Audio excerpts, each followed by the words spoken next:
Sir सबसे पहले तो ये जो विद इन 24 आवर्स नकवी साहब का दोबारा जाना, ये इट स्पीक्स वॉल्यूम। कैसे आप इसको एनालाइज करेंगे? जो प्रोसेस है नेगोशिएशंस का और मीडिएशन का, that is at its peak जी।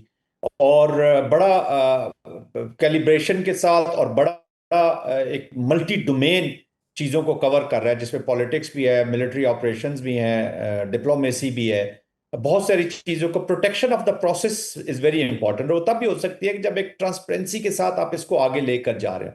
ये जो स्क्रैम्बल किया है, क्योंकि चॉइसेस स्क्वीज हो रही हैं जी, जहां पे स्टिक एंड कैरेट की पॉलिसी हमें अमेरिका की नजर आ रही है और ईरान का एक कंसेशंस न देना सामने नजर आ रहा है अपेरेंटली। पीछे तो बिहाइंड द सीन बहुत सी चीजें आगे चली गई होंगी, आई एम श्योर, लेकिन जो अपेरेंटली नजर आ रहा है वो that is creating an alarm, और एस्केलेशन की तरफ फिर जाती हुई चीजें नजर आती हैं। लेकिन अभी एकदम जो स्क्रैम्बल किया, आपको याद होगा कि पिछली दफा भी जो पीस निकाला गया था वो बिल्कुल कॉन्फ्लिक्ट के शुरू होने से चंद घंटे पहले निकाला गया। और फिर अनफॉर्चुनेटली ये जो अनप्रिडिक्टेबिलिटी अटैच होगी है विद प्रेसिडेंट ट्रंप की पर्सनैलिटी के साथ, और ईरान की जो जो कॉम्प्लेक्स डिसीजन मेकिंग है, ये दोनों अनप्रिडिक्टेबल चीजें हुई हैं। तो this is not a normal diplomacy या normal statecraft, these are very special environment.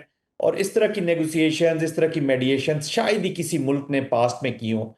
तो नकवी साहब का ये जाना, आई एम श्योर के लास्ट मोमेंट पे बहुत जोर लगाया जा रहा होगा कि डिप्लोमेसी कामयाब हो, क्योंकि इसी में ही ग्लोबल पीस और स्टेबिलिटी है। और पाकिस्तान का अपनी भी ये बहुत बड़ी ख्वाहिश होगी कि ये जो काम पाकिस्तान ने शुरू किया इसको लॉजिकल एंड तक पहुंचाया जाए। जनरल साहब, तो I think there was an positive sign opinion जरूर है। देयर वाज एन ओपिनियन जो कि कुछ बाहर बैठे लोगों की थी कि जैसे ही सऊदी अरब, कतर और यूएई ने अमेरिका को अप्रोच किया, तो देयर वाज एन ओपिनियन, ज़ाहिर बात है पाकिस्तान के खिलाफ हमेशा एक अप्रोच देखी जाती है कि जी पाकिस्तान साइडलाइन हो गया। लेकिन नकवी साहब तो 24 घंटे में वहां पहुंचे हुए हैं।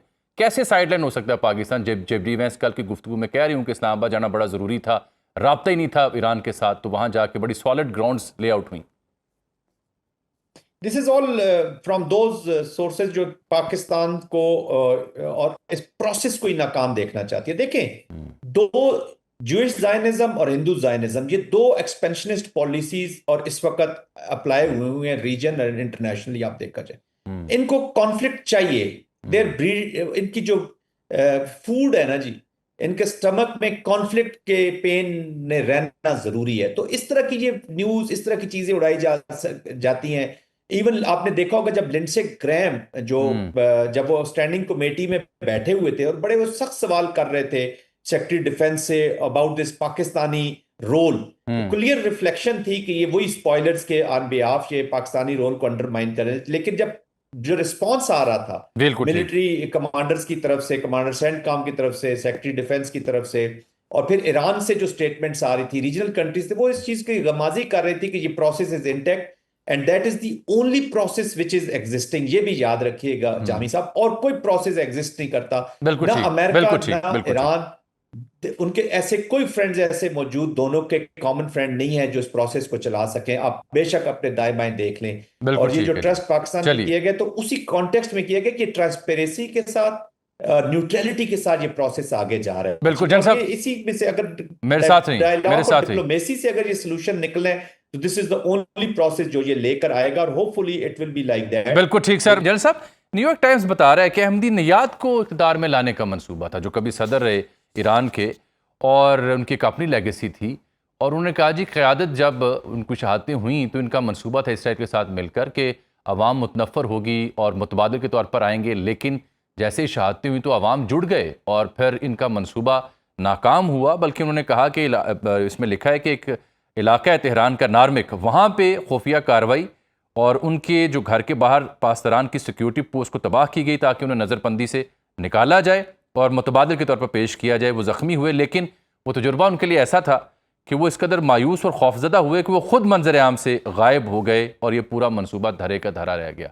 कभी वो रज़ा शाह के बेटे को इंस्टॉल करने की कोशिशें, कभी महमूद अहमदी निजात के ऊपर बैट लगाना, लेकिन इस सब में तो नाकामी हुई क्योंकि ईरानियन वाम जो है उसने they reacted the other way around. General साहब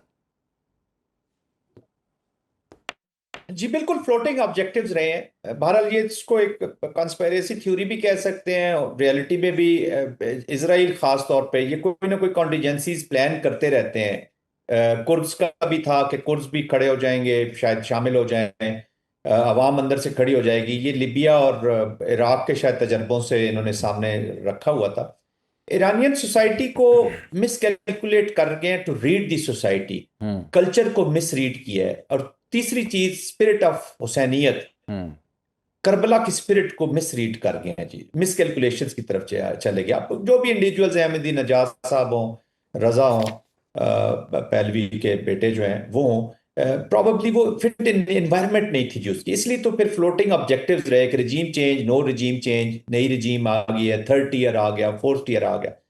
अगर रिजीम चेंज हुई भी है तो सिस्टम तो वही रहा है, लेकिन ये और हार्ड लाइनर्स आए हैं। शायद अली खामनाई जिंदा होते तो ये मिसकैलकुलेशंस इस तरह की भी हो जाती है। फिर लहराजानी साहब का जो शहादत है वो भी एक ऐसी पर्सनैलिटी थी जो नेगोशिएशंस, बातचीत, मॉडरेट थे, वो बेहतर, उनको भी मारा गया। कहने का मकसद जो पॉलिटिकल इवन कैपिटेशन हुई है लीडरशिप की, वो भी कोई मिसकैलकुलेटेड सी हुई है।